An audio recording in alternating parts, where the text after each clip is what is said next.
Do apologise, people. I'm just going to tag a few people.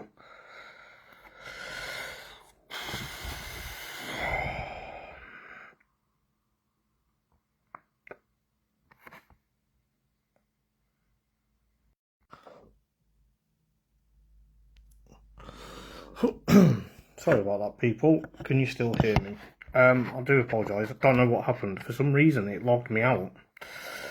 But we are going to be live again with Will in another 5 minutes just to carry on our chat. So please do stick around. But I don't know why it logged me out. A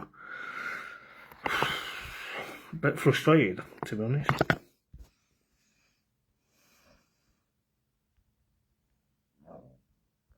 Just going to be 1 second, guys. I'm going to nip to the loo and I'll be back in a minute. Give me 1 moment.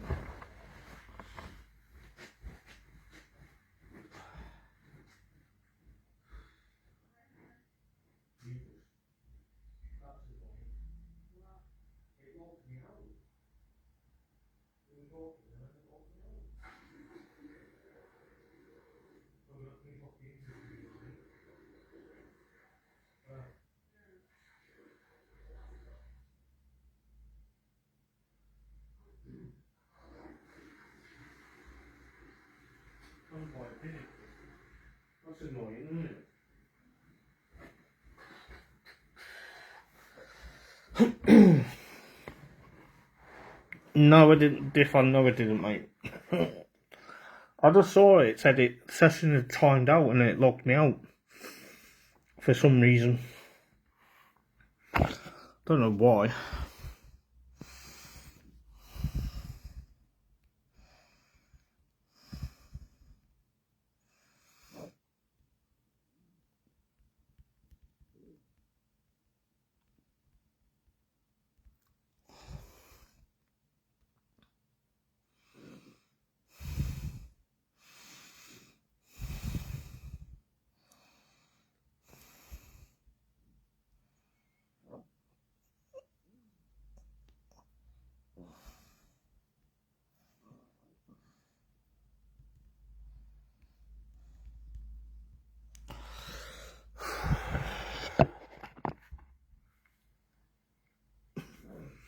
Leave Facebook.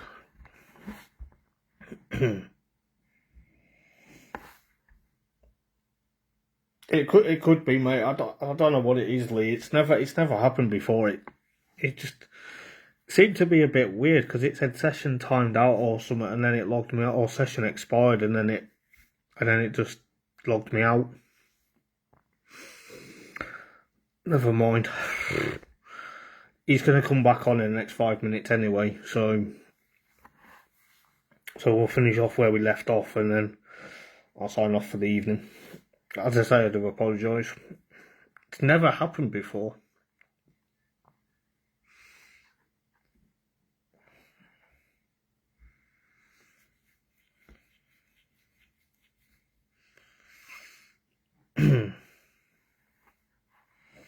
It could be like Facebook plays up as well, because when Facebook goes down as well, but we're all here, but I don't know.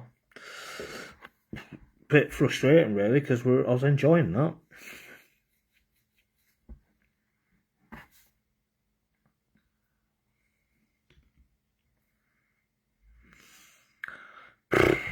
Never mind, we are here, we're still here, so... Can you all hear me, though?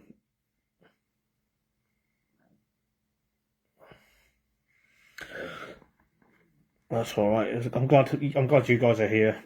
Like I say, I do apologise. After another 20-minute nappy change, lol. Probably, yeah. But no, it's fine. Like I say, it's okay. But you know, these things happen, and it's just very infuriating.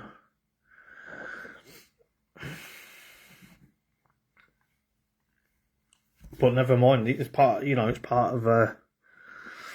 Loud and clear. Twino's not here, mate.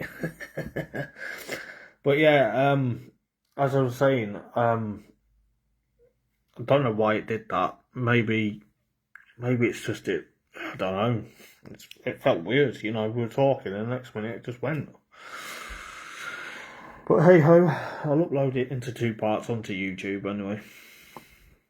But as I say, it's been a great month of live videos this month. It's been a whirlwind of emotion, though, to be fair. But who knows? There you go, he's back. So just give me 1 second, Will. I will accept you, mate.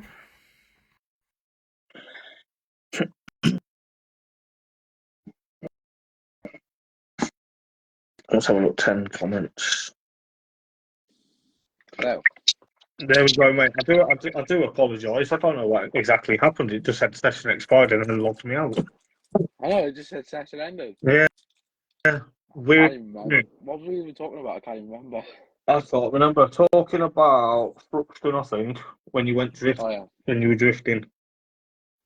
But yeah, that wasn't entirely planned. Yeah. But for this year, Mm-hmm. we've got more track knowledge. We got some, apart from Donington, which we will have a bit of track knowledge for this time round. Yeah. We're not going into the weekend entirely blind. Yeah. So we'll have a bit of track knowledge of what's happening and what we should be doing. Yeah. We'll have a bit more gist on regarding the setup of the car and how the car to feel. Mm-hmm. And it's gaining that confidence in the car as well. Yeah. Because being away from it for so long, it'll feel such a long time. Mm-hmm. Getting that initial confidence back in the car and being on tracks that I've done will be a positive, like a good positive thing to look forward to. To be fair. Yeah. What did he say? Another 20-minute nappy change. No, he was right this time. Actually, he just needed to do it. I think we were timing you last time. I know. It's all right, mate. Good. Like I said, I've got time. I've got the patience. I don't rush people.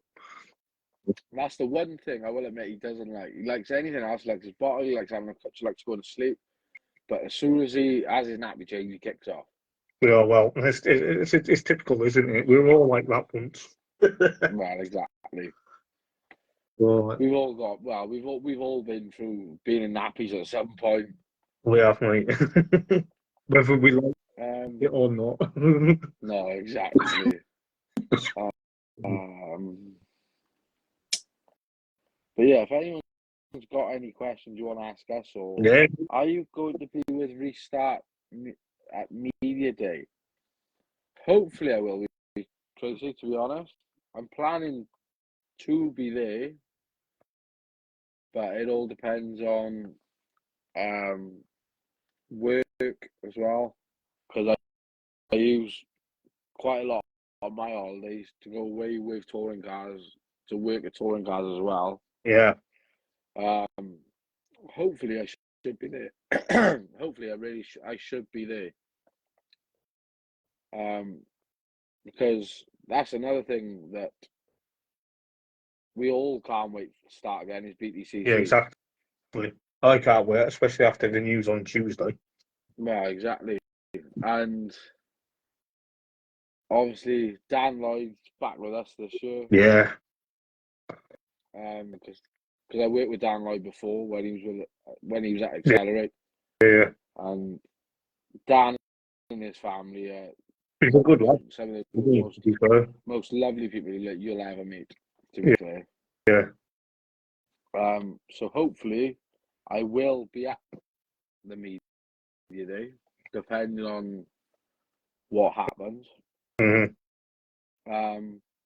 We didn't go to our initial Media Day for Civics was the 18th of February, and we didn't initially go to that.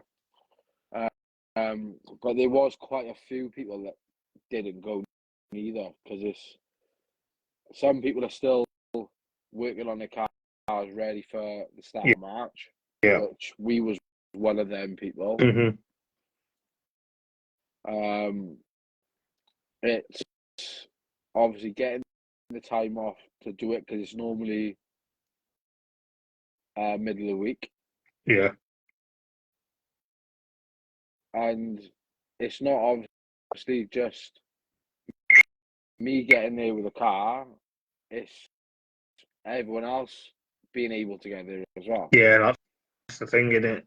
Because you don't have to time off work during the week to go and do testing, then you can't do much, can you? No. But luckily enough, we're all off this week this week coming now, we've all managed to get off, so we can go to Dondon for a pre-race test, to be fair. Yeah. But it's gonna be nice to get us all back together again as well. Yeah. It's basically like getting the band back together and then Yeah. new year, sort of like new attitude as well to things. We just want to get this season started now, to be fair, Yeah. because it's gonna be quite an interesting year with the Civics.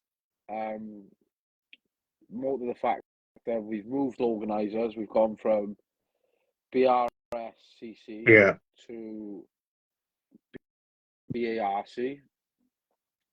So we've got totally different support packages with us this year. Yeah. We've obviously gone across with TCR UK. So you've got quite a few different things that are actually with us this year. So there's more for fans to watch more than anything as well. Because Yeah. you've obviously got TCR UK, which is the next step down from BTCC. Yeah. I call it a cheaper alternative, but that's just my opinion. Yeah, it basically is. Yeah. Because the racing at TCR UK is very feisty. It is very feisty and very interesting. Stuart Lyons was telling us last year when we had him on last year. He was telling us how good it was. It's because 9 times out of 10, if that's the one race we try and actually watch on a race weekend, when we're not out, if we can see it, we'll watch it. And we was lucky at I think it was Silverstone International. Yeah. Where we was parked in the paddock was the last call coming down to the entry to the pit lane on the Grand Prix track. There's obviously the 90 left, 90 right, and then the last corner onto the pit straight. That was behind our tent. That was our view. So we was quite lucky to actually catch some racing last year. Being there, you can hear people out on track all the time. Yeah, of course. But when you're obviously there racing, you've got no time to actually see anything. Yeah. And the last race on the Saturday was TCR UK. Okay. So we could actually all stand there as a team and actually enjoy 20 minutes where we turned spectators. So we could watch what was going on. Yeah. Shane Pembrey isn't big enough to hold different championships on that bill. It is a shame, to be fair, but it's like the shame with Pembrey is the same as Not Kill. It's so far out of the way for certain like teams and everywhere else. Like Silverstone's right in the middle. You all like sort of come in like to the middle. Yeah. When Not Kill, everyone obviously goes north, and then Pembrey, everyone would go west. The only other time that happens is Snetterton is as far east as you can go. Yeah. Any further, you'll end up in the sea, or you'll end up 20 minutes from Amsterdam. Yeah. And the furthest south we go is obviously Thruxton, but we're not going to Thruxton this year, No. which is quite a shame. It is. But we'll just see what happens this year. We've got goals of trying to get our top 10 finish again, which last year we was unlucky in some sense. Yeah. But then it was how close we got to it within our first year. Yeah. Was quite surprising. Yeah. But there's a few new drivers in the championship this year. There's a few drivers not returning to the championship this year. So it is going to be quite an interesting year, to be honest. And it's not just regarding us. It's going to be for everyone, to be fair. HNet takes us 18 hours to get it. It's not, I wouldn't say it's 18 hours for us, but it's a good, I think Snetterton for us to go all the way across, I think it was nearly 5 hours, I think, to go to Snetterton. And Snetterton was another race where we had a good race, followed by a bad race because of technical issues with the car on the last lap, coming into the last corner. So as long the rule is you can cross the finish line in the pit lane. Okay. So I literally rolled out of the last corner with no engine or power. And my team literally run down the pit lane. And they was because I think it's like you've got like 30 odd seconds. Right. From the last car coming out of the last corner to cross the line. Okay. Well, my team was literally running down the pit lane to push me up the pit lane so we could actually like just finish the race. So it didn't go down as a DNF. And looking back on it, I think it was just over a second where we missed out on actually having a race finish instead of a DNF. Which was quite annoying at the time. Yeah, I can imagine. Because we did make up a couple of places in the race. Yeah. And then all of a sudden, coming into the last corner on the last lap, the car just died. And it was coming out of the bottle. It just went and just cut out. Oh no! So it was knock it into neutral. Yeah. I rolled round the flowing right. Into the last corner, and I managed to roll from the bomb hole to the pit lane.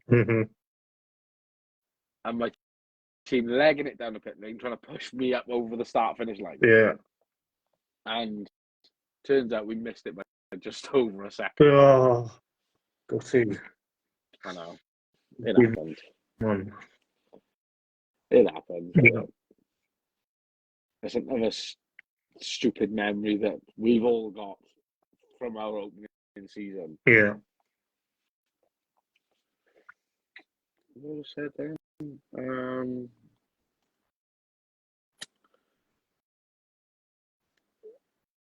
Dan and Chris will be awesome this year. Yeah, Tracy, definitely. Dan and Chris together will be. They will be dark horses, ones to watch. I think because Dan is quick in high and high, and Chris is definitely quick in. Yeah, well, they both know the car because they've raced it previously. So yeah. Well, Chris had it. I think Chris had his first podium in it. Yeah, he did. I think. and Dan Lloyd had 2 wins at Croft. Yeah. And then he backed it up at season finale, didn't he, after that? Yeah. Dan Lloyd has his 2 race wins with Accelerator at Croft. And I can remember that day like it was yesterday. Because we was all stood on the pit lane. We stood on the pit wall when he came across the first time and took the checkered flag. Yeah. And then the second time it was Dan Lloyd and Ting. It was a team 1-2, I think. It was either race 2 or race 3. But it was quite a memorable day, that was. Yeah, because it meant so much to him as well after that huge shunt at Alton Park, wasn't it? That was terrifying. That was horrible. I remember seeing it. I remember thinking, horrible. how the hell he got out of that? And seeing that car back in the garage after it actually happened, Yeah. it was horrible to look at. And knowing that Dan was sat in that car and watching the in-car of it and hearing him scream. Yeah. Obviously, where the wind, he got winded in the accident. Yeah, he did, didn't he? And then, obviously, your belts are tight. Your harnesses are tight anyway. Yeah. And when you're being bashed about in them, they do actually, like, not cut into you, but they are, like, strapped. You are strapped into a rocket ship at the end of the day. Yeah. And it definitely wasn't a nice No, thing to see at all. I remember seeing it, and I thought when I saw it on watching the coverage on telly, I thought, oh my god! I actually thought the worst at the time, and I was like, this can't be happening.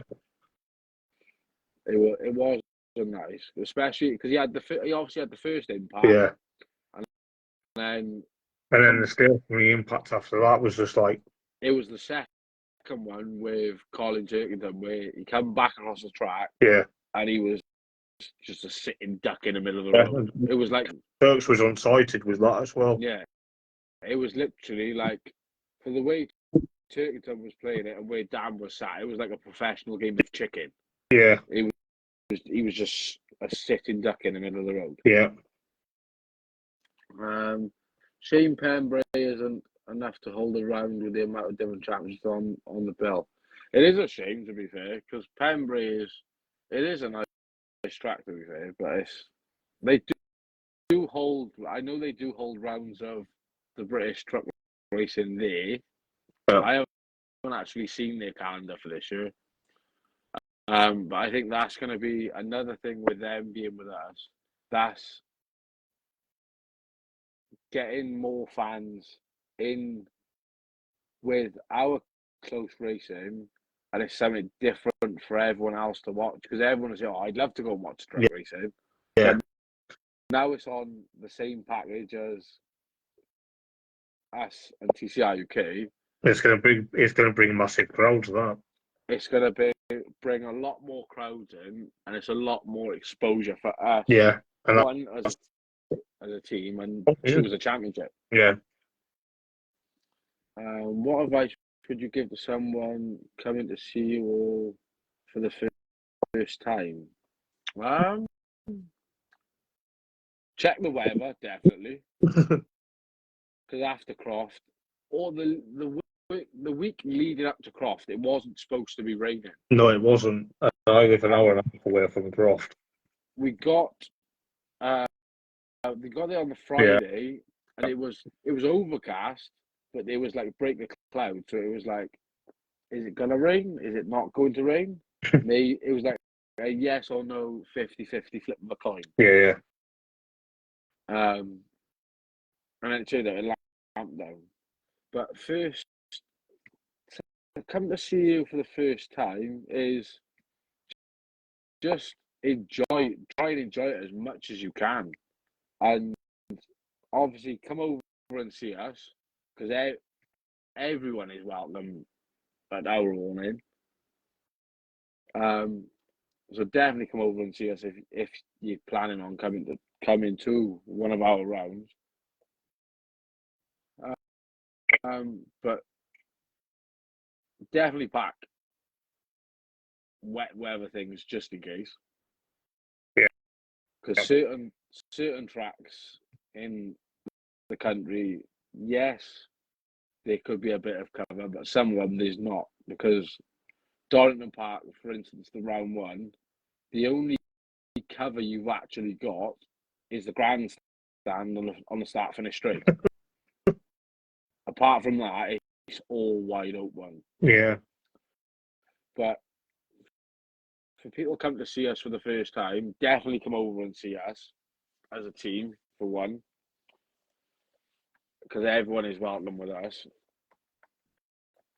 And we'll talk to anyone. Even if it's just a quick chat, whether it's just for a photo with a car, whether you want to ask me something, anything, everyone is welcome with us. And just, enjoy it, really.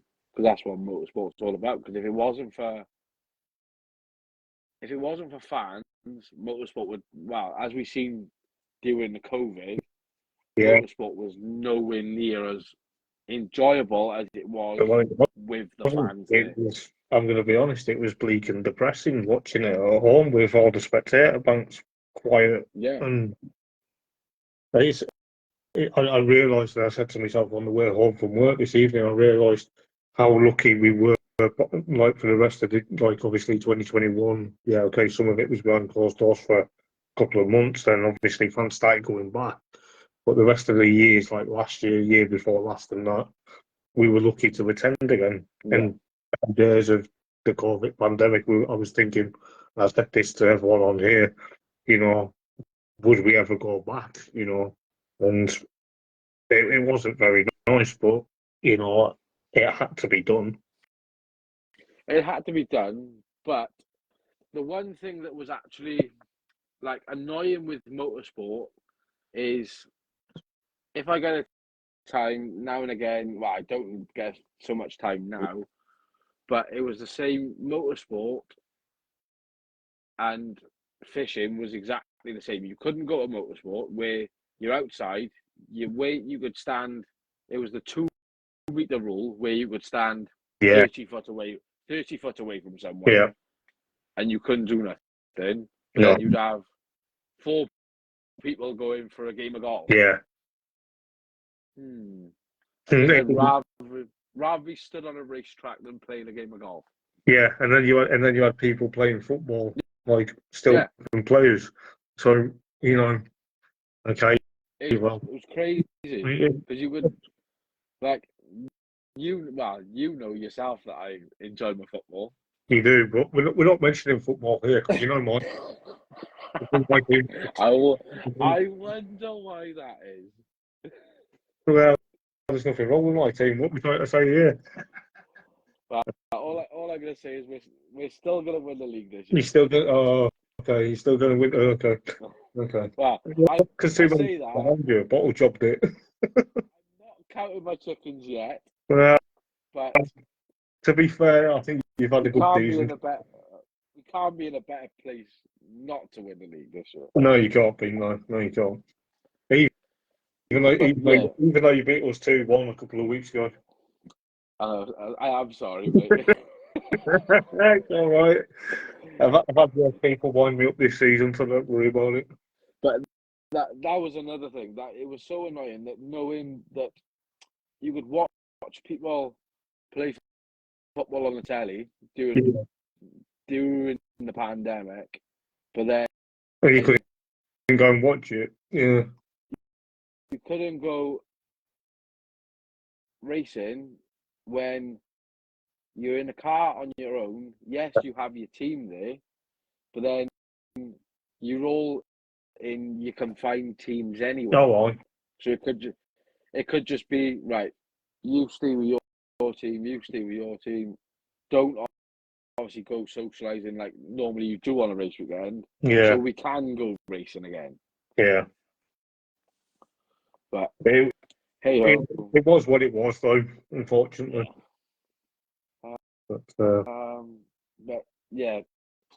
Back to what Tracy said. If anyone wants to come over, then Come and see us whenever you can. I'll definitely come and find you at the touring car event this year. I'll have to come. What's your local track to where you are now? Croft. And you're about an hour away from there, aren't you? Yeah, I'm about an hour and a half from Croft. I think our calendar, I think we're there in July. Okay. Which, being Possibility. in Croft, it's a possibility you could get there, but then it's still a possibility. It could be sunshine, it could be rain. Yeah. Well, You I never know. live in Kendal, so anything can happen. I can get 4 seasons in one day if I'm not careful. Yeah. That's the joys of being up north. That's the joys of being in the Lake District, mate. I tell you that for next to that. Coming from Watergrass, did rallycross ever appeal to you? Driving aspect, not really. Yeah, like I wouldn't say. I'd say not really, but for viewing, 100%, 100%. Because my motorsport all started from when I was 3, 4 years of age, watching the RAC. Well, it wasn't the RAC; it was the Network Q Rally of Great Britain. Mm-hmm. So rallying was my initial thing. Okay. Then, obviously, the costs. I obviously knew this when I was quite young. Yeah. The cost to go rallying and what you actually get is not a lot for what you actually pay. Okay. Like, the entry fees for rallying, which is quite a shame because you obviously got to pay the forest committee and everything else. Of course, yeah. You don't actually get a lot for what you spend. Oh, okay. Which is quite a shame. And to even try and progress anywhere in rallying, you've got to have big hands in your pockets at quite a really young age. Same with rallycross, to be fair. Yeah. Like for anyone to be in the WRC, they've got to be in an R5 car when they're 15, 16. Yeah, well, let's take Elfyn Evans, for example. Prime example, him and who I've named my son after, Oliver Solberg. Yes. Yeah. Because that's where his name come from. Yeah. Well, if you think about it, it's the likes of Gwyndoff, obviously Elfyn's dad. Being in rallying, you've got Petter, Oliver's dad. Well, that's who I'm a fanboy of.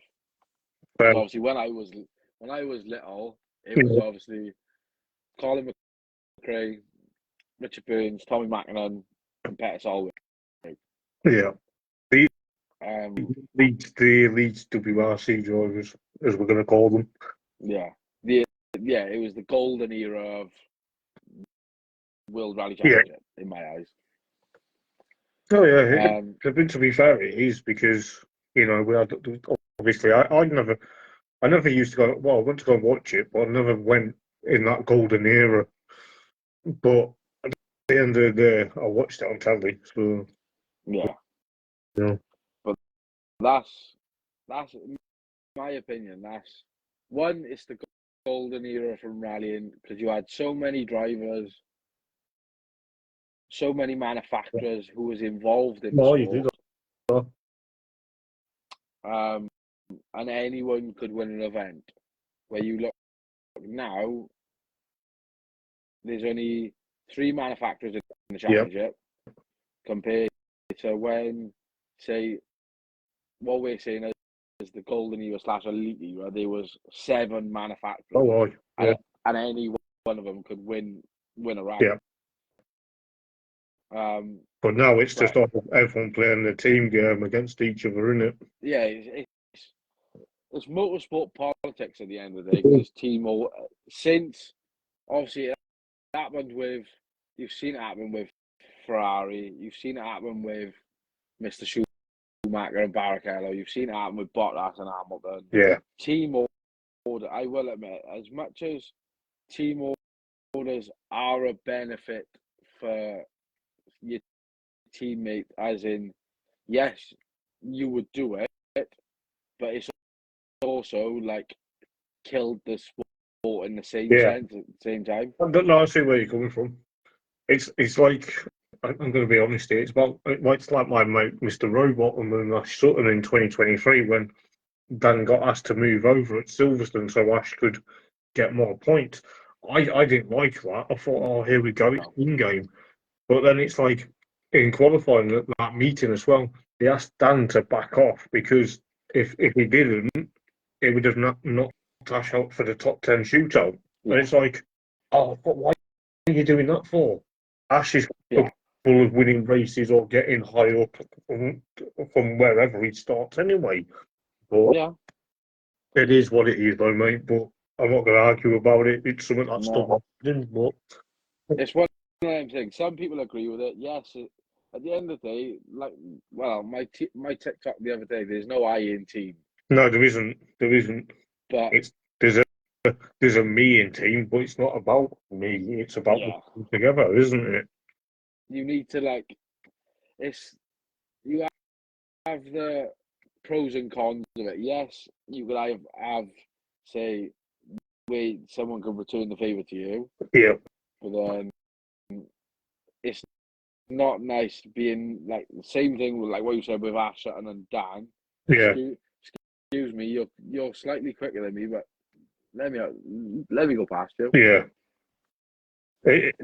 That's what pissed me off, excuse the language, but that's what it did. It peed me off the team game. It's like at Croft, you know, it happened there as well when I was there, and it was like, oh, here we go, because I'm good mates with Dan's dad, so, you know, like, it's like I find out a lot of him, and it's like, Kev always says, well, you know, Ash has gone quicker and all this, and it's like, Dan's up to step aside, and it's like, well, Dan should be just racing his own race to get what he wants, not rely on his teammates to just, like, prove a point. 100%. But that's my opinion, and that's how I feel. I've never understood the team rule game. I get it's beneficial in some teams and some cases, but when you're in a season like halfway point, like it was at Croft, it's just like, oh, here we go again. Yeah, but it's the same with us. We got like this team orders. You know, I know it. We all know it happens. There's team orders even in the Civic Cup. Oh, it happens anywhere, doesn't it? Really, anywhere. But it's just like there's even team orders in football, for God's sake. No, there isn't. There always will be. So it's like you could turn around and say, "Oh, I scored 2 already, and we've just won a penalty. Can I have that penalty just so I could I got a free chance at an hat-trick?" Oh, it's just one line thing, really, it is. It is what it is. Tracy, I lived 3 miles from Cacainaug Forest when WRC was here. The noise was amazing. I was probably one of them lunatics with an air horn. So I can't disagree with that because the noise was amazing. I'll be honest. When I went to Rally GB in Cardiff, that was something. You know. And I guarantee Tracy is probably shocked that I actually said it right as well. Yeah, but you're a Welshman. I can't pronounce it. But do you want to know something? I actually can't speak Welsh at all. Really? Honestly, it's painful to admit it, but I can't speak Welsh at all.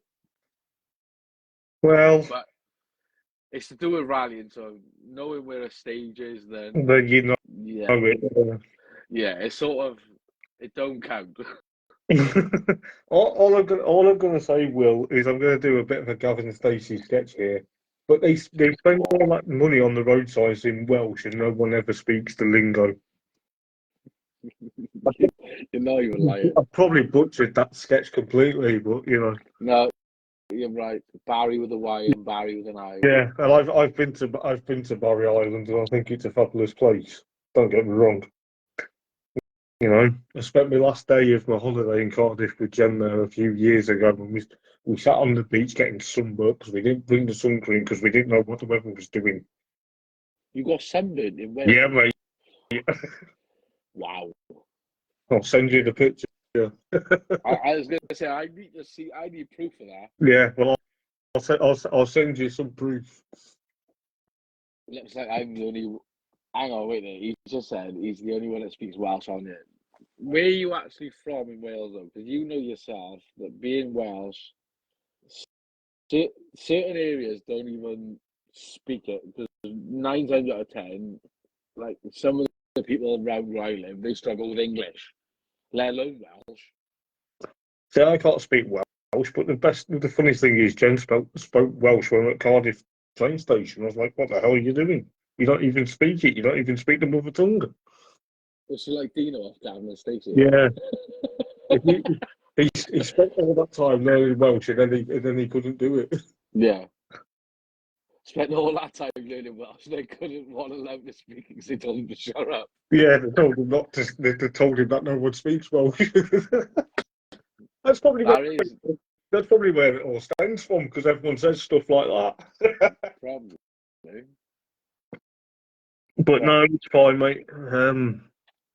Back to, well, I don't know how we ended even up on this. But this subject anyway. Back it's all good. Civics. This is what it's about, having guests on for a bit of banter as well. Oh yeah, definitely. Because at the end of the day, like if you see us on like the cameras for like the social stuff, Yeah. for our championship, like playing darts and doing the silly quizzes and all like that. Right. But at the end of the day, like beyond off camera, there is in the Civic Cup you do have quite a lot of banter within each other. Yeah. Like it is like a fun championship to be in. Mm-hmm. Like it's obviously as soon as we all got our helmets on, we're all in race mode then. Yeah. We're all in track. It's like we're all in track mode. But then as soon as we come out of it, you all have a laugh and get together at the end of it. Well, you come in my live videos now and again when I'm live and have a bit of banter with me in the comments. Oh, you got it, and that's what I like. That's what I prefer. Yeah, exactly.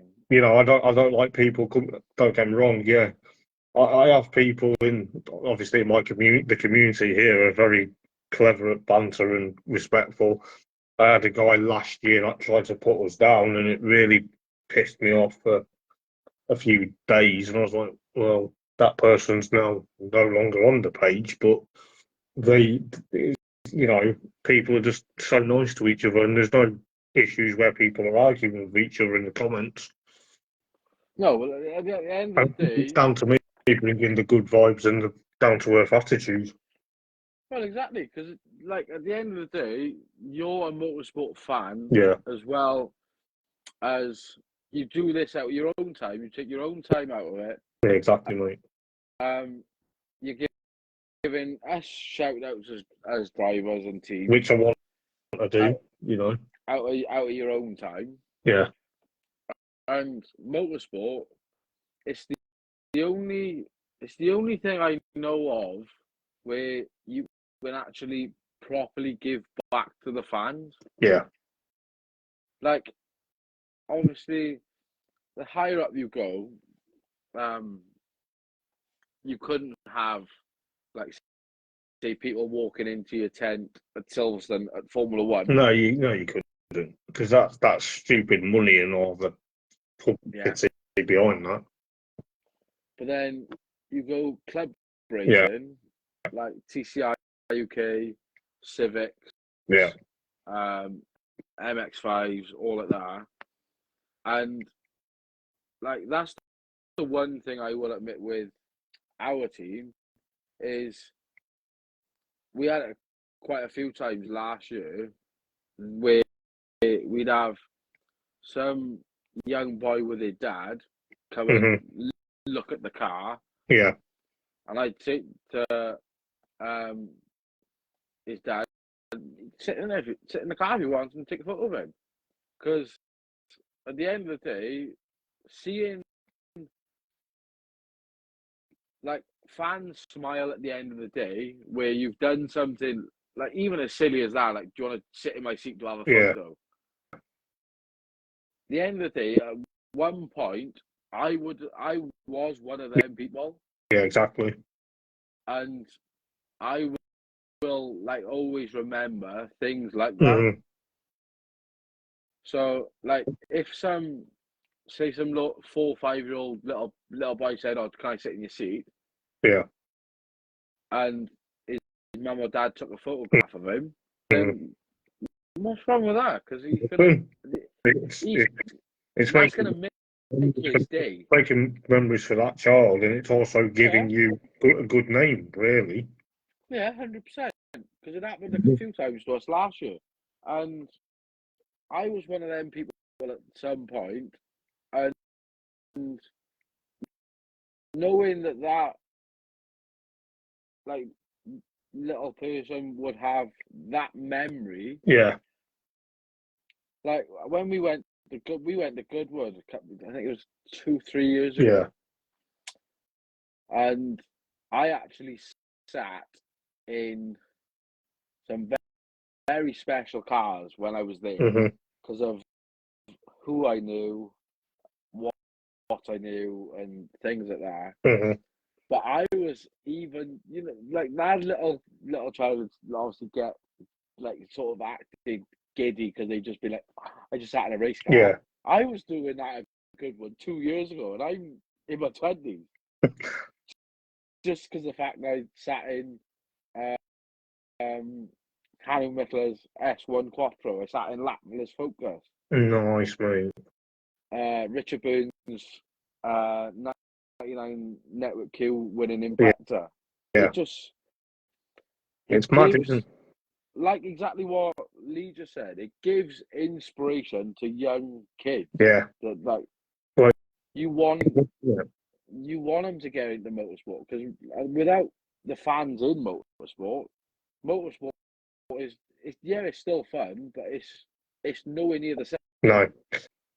That's the thing, because I remember when I went to Alton Park 1999, and this is obviously going back coming up to 26 years ago, when I went to my first touring car event. And I remember, and obviously I'm laughing a joke with everyone about this, but I remember being obviously Bob Montero, if I was like Francis Reed and Alan New, and I stood behind, obviously, it was like a tape fence, and I don't know how you describe it. It's like a clip-on fence thing, like they have at BTCC in the garages. And I remember looking at the car, and my dad took a photo, and one of the mechanics said to him, "Does he want to go and stand next to the car?" And before my dad said yes, and this is obviously, you'd probably get a slap on the wrist with health and safety now. And I went under before my dad said yes. I went to go and stood next to it. He's looking around where I've gone. And he sees me stood next to it, and he's like, "How the hell did you get there?" Yeah. But that's the thing. That was my first ever memory, and it's always stuck in my head. And I always have a laugh about it, because it's like these days health and safety would be like, "No, how you get? What are you doing?" Yeah. But it is what it is, Well, we was at Brands Hatch for the finale of BTCC last year. And we was in hospitality, and we had a little boy in there, and I think he was quite young. I think he was like 5 maybe, and he had obviously you got the touring cars, you get your program, don't you? Yeah. And I managed to get every single signature of every single driver that was in the touring car grid that weekend, including Jason Plato and Matt Neal. And mate, like, impressive. Like, this little boy at the end of it, his dad cut me shook my hand and said thank you and all like everything I did like done for him. But this little kid come up to me at the end of the day on the Sunday, come up to me, wrapped his arms around me and started crying. I said, "What are you crying for?" He said, "I'm just so happy I met all the drivers." I was like, don't worry about it, mate. But it was just he was so happy to even do it. Yeah. And it was all like Robo was one of them. Trying to get hold of Dan Rowbottom sometimes is a nightmare. Oh yeah. So it was even to the point where I messaged Robo, where you two? He's gonna kill me now for agreeing as well. It was to the point where I couldn't find him. Yeah. Ash even looked for him because even Ash didn't know where he was. And luckily enough, I don't even know why he was obviously watching. I think it was Porsche Carrera Cup. Yeah. So he wasn't in the motorhome. No. He wasn't in the garage. He wasn't in the team truck. No. He was stood behind. You obviously been the brand. Yeah. Where the lorries are behind the garages. Yeah. He was stood on the fence behind the lorries, looking down the Graham Hill Bend. Yeah, he has a bit of time away from stuff like that, doesn't he? Yeah. I know exactly what Dan's like because he's a couple of months older than me, but I've always when I've tried to track him down, it's like, oh, I need to. It's like at Snetterton last year before FP2. He was like, oh, can we have a quick? I said to him, "Go a quick pictures." Yeah, come on then, mate. And obviously, like I say, I talked to his dad Kev quite a lot, and I always try and say to Kev, you know, see if he's all right and stuff. Because when I see Dan, sometimes I don't mean it I don't mean it disrespectful. If he's watching, but you know, sometimes he's a bit quiet, and I feel like is he okay? But he's a great guy. He's a great lad. We've got. Well, he's more likely just getting into his little zone. Yeah, you do get into it before you got on track. Because I did do it. You know for yourself, you get into the zone, don't you? It's like, but the thing is, with Dan, I've always said to him, and I've always said to his dad, and I've said to everyone, including his wife, you know, obviously I've said to Sadie, look, at the end of the day, you know, we are here, we support you guys, because, you know, I've seen Dan race for every year, like he's been there. And it's weird because I first saw him race in 2008 at Croft, and I never got to meet him. But then it's like I've said that to him. I've said I've seen you race that long ago. And it's like, wow, you know, and it's like I've supported him since then. Yeah. So it just shows, doesn't it? It does. It does show because before, I'll admit, like it depends on who it is before the race. Like depends on how long they start going into their mindset before the race. But it's like even before I go into my race, like half hour before I actually go out on track, I'm in my mind. I'll start getting in my mindset then, and I'll just put like I am now. I'm sat here with my earpods in, and I've obviously got a playlist for a race weekend. Yeah. And it's you pump yourself up, you get yourself focused, you get yourself in the zone. Bang! As soon as you pull out of that garage or out of your tent, you're ready. You're ready to go, aren't you? Yeah, like as soon as you put your helmet on, it's like it's selfish in thinking it, like in the way it sounds. But as soon as you put your lid on, everything else is gone because you don't think about anything else. You don't, and I know that for a fact with the likes of Dan and everyone else. It's like we're all human, yeah, but when it comes to start racing or qualifying or whatever, you just think, right, quick 5 or 10 minutes, yeah, that'll do. You know. Yeah. I've been trying for months and months and months to try and get Dan to come on here for a chat, and every time I've organised it, it's been like, oh, sorry, mate, I'm busy. But I get that, and I understand that. It's not a hardship. It's like I remember when I asked him a few years ago. I was actually out in town having a beer, celebrating mine and Jen's 9-year anniversary, and I messaged him. He said, "Yeah, well, let me know when, And I burst into tears in the pub because I was like, what the hell's just happened? Yeah. But that's because I get on, like I say, I get on with him. Yeah. And because I look up to him and, and like I say, I know him quite well, and people think, so what he's done like as a person, well, yeah, he's all right. He has his good days and bad days like everyone else. Yeah. It is what it is. Well, it's the same with any racing driver. Like Exactly, you would approach them on a good day where they've just done well, say in qualifying, testing, practice, race, and they could be in a really good mood. Yeah. But then they could have just done to really, like, not say something stupid or something bad could have happened. Yeah.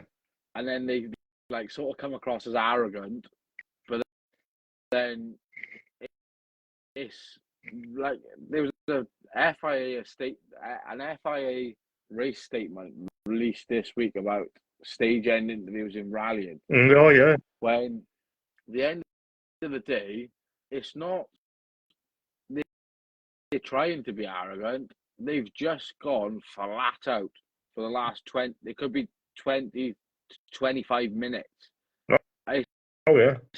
It's just raw emotion. That what happens when you have the initial first 30 seconds of getting out of your suit. Oh yeah. And well, not getting out of your suit, but you obviously take your arm off. Like what's his face at Hyundai got fined for swearing, didn't he? And he was like, what it's raw of emotion. Yeah. Like I'm and if people want to hate me for what I'm about to say, but I think as that rule they brought in and about swearing, Jesus, it's a bit of a snowflake atmosphere. Well, not being funny, it was the same with football as well. Because look, when there was lockdown in football, because there was obviously no fans there was no crowd. Yeah. How many people did we hear swearing on the field? Loads. It was unreal, but I bet none of them got actually fined for it. Like I said, it's people that are very snowflake and getting easily offended these days. It's like, oh Jesus Christ, just grow up. Like I say, I'm quite a bit older, but when I see you, I will ask you if I can do things like Chris last year. Let me touch his race suit that made my year. Tracy, if you want to touch my, well, it's actually for there. Actually, it's in the bag. It's up on the. Well, this is technically it's a motorsport / games room where this is my personal space. It's your monkey. So yeah. So I'm not in mine tonight, as you noticed. There's obviously my simulator is there next to me. Yeah. This is the normal, like this is where my desk is. I've got my suit up on the wall, hands device on the wall, helmet up on the wall, steering wheels up on the wall. You try to put the whole car in there. Is that what you're trying to do? Well, believe it or not, above my head, there's a front canard off Sebastian Ogier's Citroen C3 WRC car that come off in front of me in, I think it was 20, I can't remember the year off the top of my head, but it come off in front of me when he clipped the A-bale in Alwyn. That's literally hung up on the wall. And above that, from the same stage, there's Oliver Solberg's front splitter from his R5 Polo. Nice, mate. And I actually took that to him on the RAC last year, and I said, Oliver, can you sign this? He said, I know what that's from. That's from my Polo. I said, can I have it back? And I turned around and said, 20 quid, you can have it back. So it turns out he signed it because a good friend of his and obviously a mutual friend of mine and his is Craig Drew, who done the Cam Bryan with him as his navigator. Right. And the top 10 cars, because obviously Oliver Solberg was there, Petter Solberg was there, you couldn't get nowhere near them in service. Purely for the fact of you would have half of Wales in the looking. Yeah, because of how big an event it was. Yeah, But it was to the point. I think it was the Cambrai night I actually got that done, and I went and spoke to him on the RAC as well. I walked into his service tent because I was quite a Oliver Petter Solberg fanboy when I was quite young, and I still am now. fair point.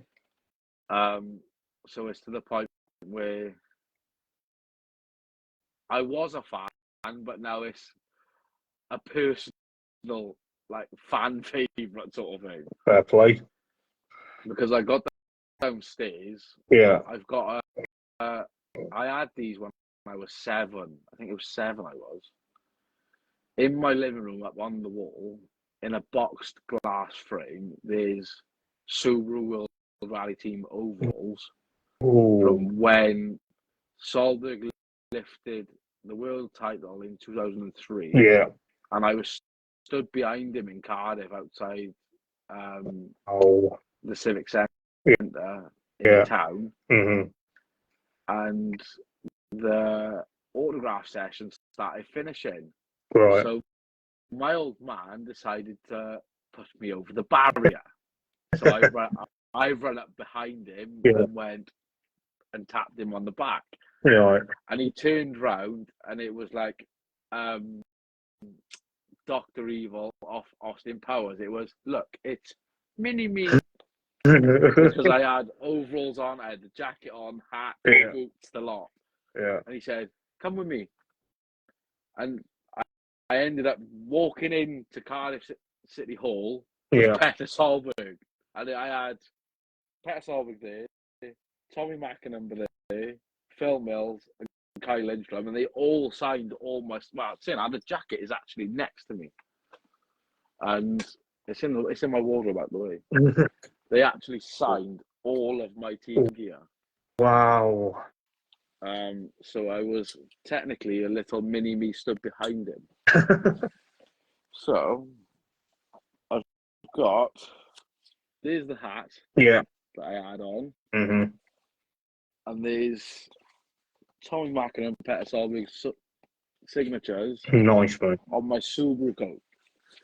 And I've got that in the wardrobe. I've got a set of overalls downstairs. So when it comes to how many times I've met Petter Solberg from when I was a kid, it's quite like a personal fan-based sort of thing. So it was, I can go to a rally where he's competing, and be like, "Hello, it's only me." I'll just walk in there. Yeah, that's the same thing. Like same thing what we was on about earlier. Yeah, if it wasn't for things like that with people with motorsport. Like that obviously made. That's one of my lifelong memories. Mm-hmm. I remember that day like it was yesterday. Yeah. And it was even to the fact of, that was when I was 7. I think I was a couple of years older than that then, where we was on the top of Edmund. Yeah. Just come out of stage 7, I think it was. Right. And it was absolutely hammering down with rain. And me and my old man was leaving the stage to try and catch the WRC cars in the following stage. Right. And as soon as Solberg come past us, because he was obviously car 1, he was running at the back. Yeah. As soon as he went past us, we'd run to the van and get out of the stage. But where you come out to the stage to get to the main road, it's near the stage end. Right. And I'm stood there in the pissing down rain, going like this, waving to him as a little kid. And he got out, he opened the door, got out to do the tyres, pointed at me and waved back. And I still remember that to this day. Wow. It's to the point where, like what we said, it's back to the same thing of what we've been saying, that fans in motorsport is... They make it happen. Yeah, they make it happen. It's nothing. I got Petter Solberg to sign 3 of his car models. as well, doing the RAC in the Kalama Showground. I didn't actually go to the Kalama Showground because I was stuck in work. I was actually gutted about that. But I did go to the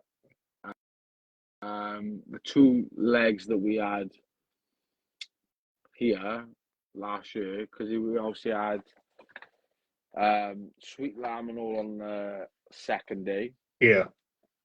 Which was obviously mid Wales. Mm-hmm. And then the first day it was Walters Arena. Okay. Yeah. So I was actually gutted. I didn't go to the showground. Arena. That was my first WRC rally stage. Do you have a pre-race ritual? I'd say my pre-race ritual is, I don't know, to be fair, because it depends on what we're doing. Like, if I've got time to actually process and do what I like, my mind's get me into my mindset. Like, normally I just chuck my AirPods in, Mm-hmm. and I'd be on my own. Yeah. But if I've got the time to do it, then yes, I do. I do have a certain thing where I'd say goodbye to all the team, like most of the team, Yeah. before I leave the tent. We all have a handshake. We all like have a fist bump and a man hug, is what it says. Yeah. Because not be funny, getting in a race car, you never know, and it is a bad way to say it, but you never know if you're going to come back in that pit lane. Mm-hmm. So that's just something we started doing. Yeah. Like me and my dad, I've done that ever since I've competed in anything, whether it's go-karting or grass, anything. And we do it in the Civics as well. Yeah. We do have like a fist bump and a man hug quickly, like I'll see when I come back in and stuff like that. Cool. But before that, I've normally put my AirPods in, listen to a certain playlist that I've made in my phone. 9 times out of 10, like any other racing driver, it's go for a wee. That's the it was even to the point where I needed a wee at Donington Park, and then this was before the cars obviously left the pit lane to go on a green flag lap. Yeah. And I'm stood in the toilets at Donington Park, and I got Gordon Shed on that side and Nicholas Hamilton that side, and I'm stood in the middle. Oh man. Yeah.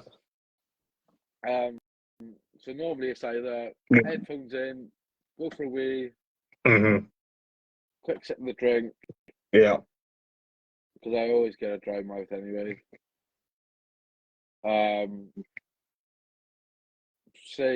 Speak to the team quickly before I go, and then that's it. Then as soon as I got the lid on, we obviously then go to Park Ferme. There's 2, possibly 3 members of my team with me in Park Ferme. So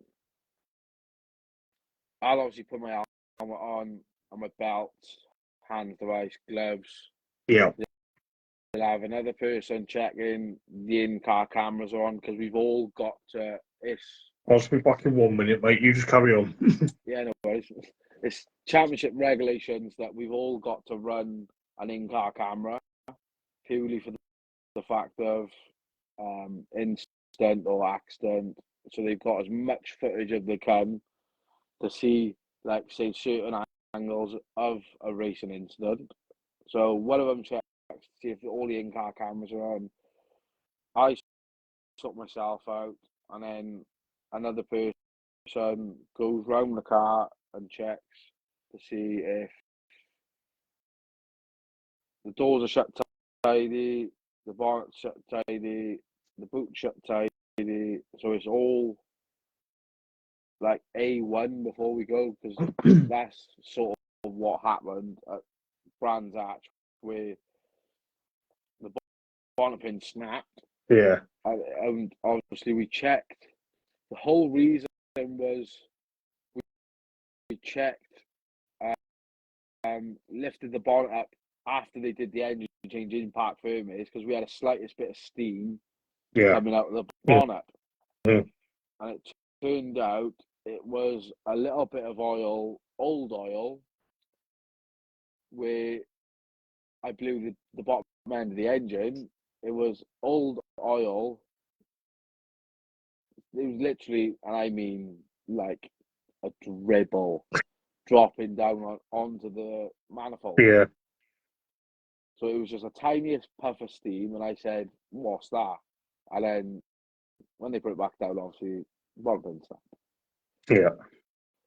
But then, a bit conscious of time, mate. the thing is, if it didn't happen, Yeah. I could have gone out, and all of a sudden, it's one of them things. You don't know what it could have been. No. You see steam coming from the bonnet. It could have been anything. It could have been something melting, something catching fire. Yeah. And let's be honest, you don't want to be in a car that's on fire. No, you don't know. So it was just a precaution thing that I seen. I said the steam come from the bonnet, and they popped the bonnet one, and then when they tried to shut it, problem started. Aye. Right. We'll have to might call it here in a bit, mate, 'cause it's 10 to 11. I know. I gotta give little man a bottle and put him to bed. Yeah. He's downstairs. He's currently downstairs having a cuddle with my missus, and he is definitely due to go to bed. But I don't know if Tracy is still here. I think she is. Yeah. But we have got some merch coming out this year for everyone. We've got more hats coming ready for, it should be round one. We've got obviously our new sunglasses. Yeah. Which another thing that's been made. Lanyards, I think, are getting done. I think there's travel mugs being made. We've obviously got t-shirts. We've all got team stuff, but because obviously last year we didn't try and sell it, like obviously try and sell anything. It was more the fact it was just made for us, but then other people have asked, are we having stuff done? And yeah, we can definitely sort some stuff out, because the way, like, I had fans buying I did have a few fans buy our hoodies off us last year, and it wasn't the fact of making money; it was the fact of seeing people my hoodies on. I wasn't making anything on them. It was just nice to see people walk around with my name on a jumper. Oh, well, I'll be definitely getting one myself. Well, I would say I'd sell you a pair of sunglasses, but you can't double up on chains, to be honest. Because two of my team members are like that. I was like, why have you had sunglasses, mate? I wear normal glasses. I can't even wear them. I said, well, that ain't my fault. I can easily just not wear my glasses and wear sunglasses. It's easily done. Will Putty racing set of glasses would definitely suit you. Yeah, I'm sure they will, mate. Well, when we're at Croft and it's July and it's warm, come and see me and I'll sort you out a pair of sunglasses. No worries, mate. Right, I'm going to have to call it there, mate, because it is late. Yeah, definitely, because I got to go sort the little man out now. Yeah, but cheers for your time, mate, yet again. No worries.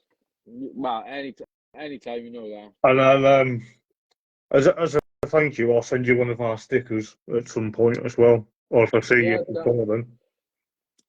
Well, I'll see you at what touring car event are you going to this year? Possibly Snetterton, I'm thinking. I'll have to see, because I've got to check the calendar and work commitments. Because how far are you away from Donington? About 3 hours, if that. Is it that really that far? Yeah. But yeah, it's a bit far.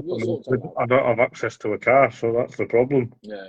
Yeah, that's the big trouble. That's the problem for me, because I don't have a car, so it's like relying on getting on. But I'll see what I can sort out. Yeah, but I'll see what. Well, I'll definitely see what touring cars and Yeah, mate, we'll sort something out for sure. hopefully see what one of our rounds. I'd like to Well, see you race, mate. To be fair, you know, it's something well, different. literally, Lee just posted. We got our hats and hoodies. Cheers, Will and team. Because Lee at Rally Ranch, Yeah, they was with us for last yeah, year, they're spot on people, you know. and there's even a photo of me and Jacob at, I think it's Silverstone, where Okay. he didn't want to go to anyone else. Yeah. He wanted to come with me. Fair play. So I was literally stood there. We both had I had my hoodie on and he had his hoodie on. We both just stood in the car. Fantastic. And I was in the middle of talking to the team with setup. Yeah. He was just sat by here. Nice. But yeah, right. We're definitely sorting out. Yeah, for sure. Mate, it's good. It's good to catch up. By the way, you're more than welcome to come on here again. You know that. Yeah. You know. Yeah, we're sorting out. I'll come on.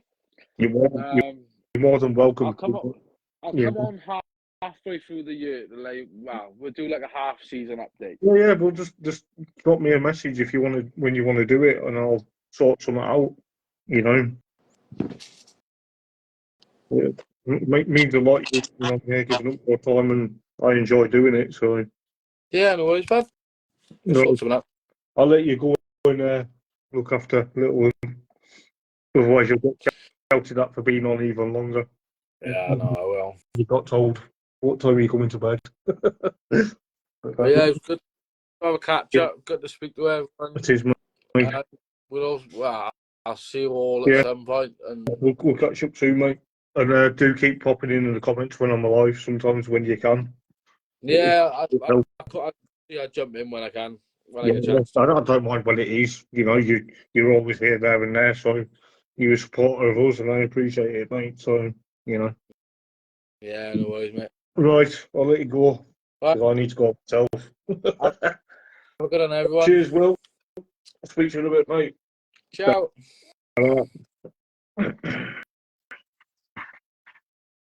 There we go, guys. Will has joined us for another good chat. What a great evening. I do apologise for any inconvenience with technical difficulties, but I've really enjoyed that. I'll tell you what, Manic February has been absolutely amazing. I can't wait to see what March brings. But yes, I'm going to sign off for now because it is late. But I will see you guys on Monday at 9 p.m. GMT for stepping into a race circuit experience for first time goers. But yes, I will see you on Monday. Have a great weekend, guys. Take it easy, look after yourselves, and enjoy your weekend. I'll speak to you on Monday. Take care. Ta-ra.